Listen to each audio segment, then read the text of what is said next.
Hi, welcome to my presentation. My name is Zongming. Today I want to present you my UX project on bank account transaction user flow for NZ mobile app. This project is mainly focusing on bank account transaction user flow. We'll look at how to improve the user experience of this particular user flow. Currently, NZ mobile app is only supporting basic bank account transaction. If you want to schedule future payment or have a payment to go on a certain date, you have to use web-based platform. According to a survey conducted by SNL Kagan, the usage of mobile banking app is very high, with 65% people opening the app daily and 88% weekly. Among those people, the primary use of the mobile app are check and balance, review transaction, transfer money between accounts, and pay bills. As you can see, there's a huge market for mobile app in banking. I've also looked at other competitors in the market, particularly Commonwealth. Commonwealth's banking mobile app provide very similar service to NZ, but when it comes to payment options, they have pay now, pay later, or scheduling future payment. Based on research, I've created 4 different personas. First one is Ben.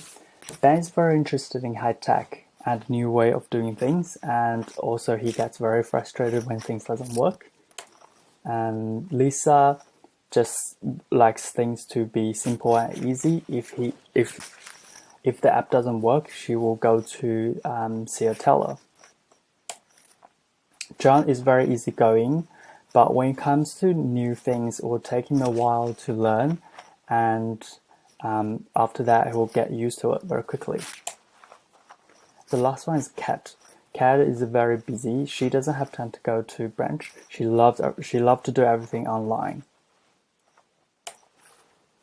I conducted system usability scale test with 8 people. As you can see, the results are not too bad, but there's definitely room to improve. For interview, I wrote this guideline to help me with the process. So at first, I'll explain to them what this interview is about and how long the interview will run. And the interview will have about 10 questions. It might vary based on the people. So there were 4 people being interviewed. 3 were interviewed in person and 1 was on the phone. And due to their answers, some questions doesn't apply to them, so I didn't ask. And there were definitely some very interesting answers. Actually, a lot of them don't use NZ for their primary bank anymore. They mentioned Commonwealth Bank quite often, which is also helpful with this project. So as you can see, they've mentioned, they definitely mentioned the payment option not available, and then they also mentioned the save buttons, which is very interesting. I never thought about that. So based on the interview, we found some issues. The first one is that once you click on the pay, you don't actually get to see the option right away. And the second one is, as we mentioned earlier, bank transaction is very limited. Third one is save to the contact list on the last page. Last one is you have to retyping the payment details where you switching between different payment type. And with each of the issue, we also have recommendations. The first one is to have a pop-up menu when you click on pay, or have the next page showing the options straight away. And the second one, or have those payment options available. And last one, instead of have the save button on the last page, or have it on the add new account page. And with the last one, my recommendation is to have user to type in all the details first before they choose the time. And I draw a storyboard of how to scheduling a monthly payment.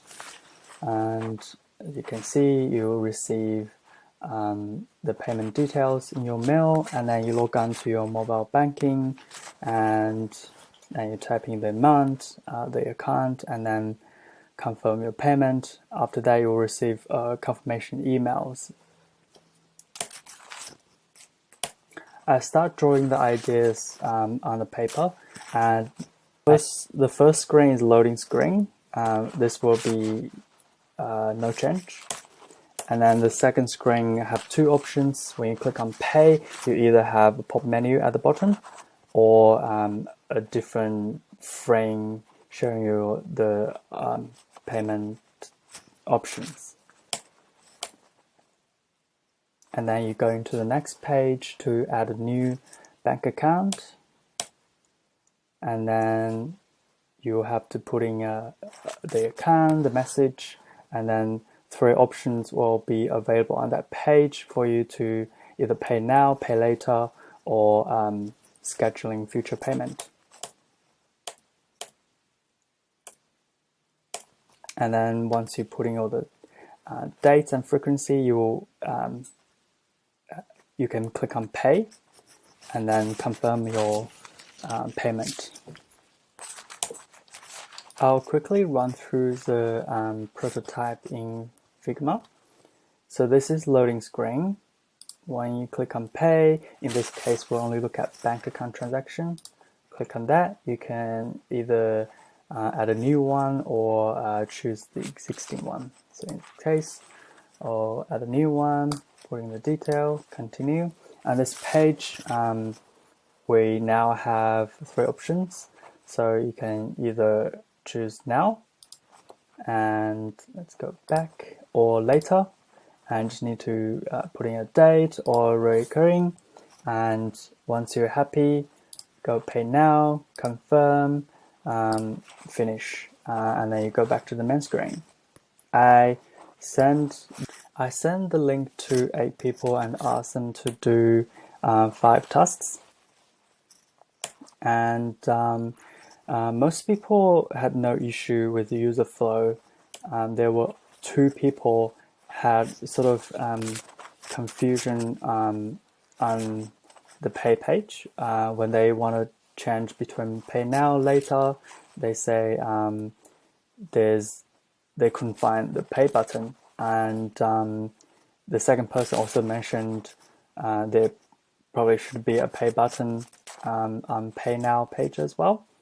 And I also did a SUS test.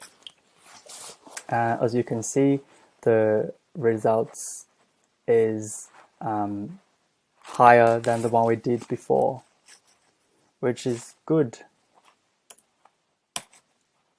So comes back to the issue with the pay button. I don't think it's a good idea to have it at the bottom. So instead, we decide to remove the pay button completely and just add a next button on the top right corner, so it's consistent across 3 different options.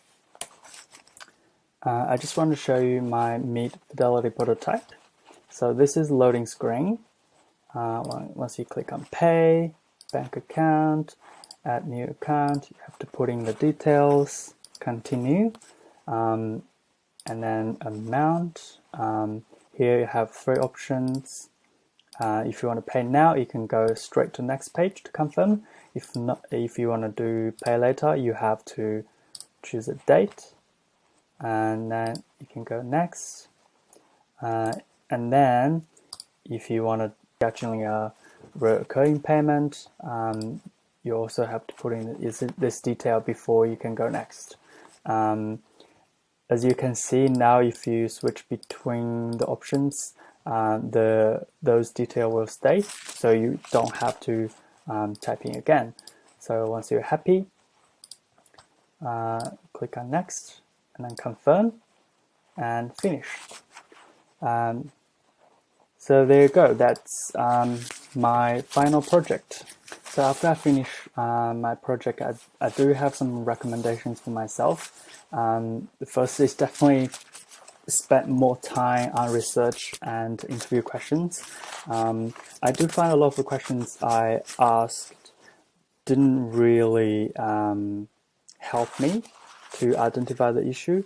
And also maybe I should try using a different method. And what I would like to do next is probably trying to maybe find another project and go through the whole process again. And this time really learn different testing methods and learn about different benefits. And